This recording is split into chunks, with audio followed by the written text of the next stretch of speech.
গতকাল পাশের বাড়ির কাকা তো দেওর বিকেলবেলায় এসে আমায় বলছে, বৌদি যাবে নাকি? কোথায় যাব?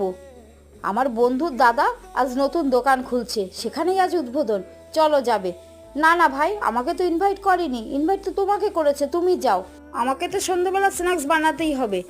জানো বৌদি, ওখানে নাকি চিকেন ভেজের নানান রকম আইটেম থাকবে, তুমি বাড়িতে কিছু বানিও না, আমি ওখান থেকে খাবার নিয়ে আসবো। ওখানে নাকি খুব কম দামেই খাবার পাওয়া যাবে। আর আমাকে তো ইনভাইট করেছে, হয়তো আমাকে একটা প্যাকেটও দিতে পারে। আমি আসি, তারপরে তুমি চা খেও। আচ্ছা ঠিক আছে বলে দেওর তো চলে গেল। শেষমেশ দেওরের অপেক্ষায় থেকে দেওর আসলো প্রায় 8টার পরে। হাতে একটা প্যাকেট ধরিয়ে দিয়ে বললো, বৌদি দেখো তো এতে কি আছে। এই প্যাকেটটা আমাকে ওখান থেকে দিয়েছে। প্যাকেটটা খুলে দেখি তার মধ্যে রয়েছে গোটা কয়েক মিষ্টি আর 2-4টে ভেজের আইটেম।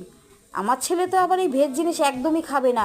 শেষে ফ্রিজ থেকে চিকেন বার করে ছেলের জন্য বানিয়েছিলাম এই চিকেন সিঙ্গারাগুলো।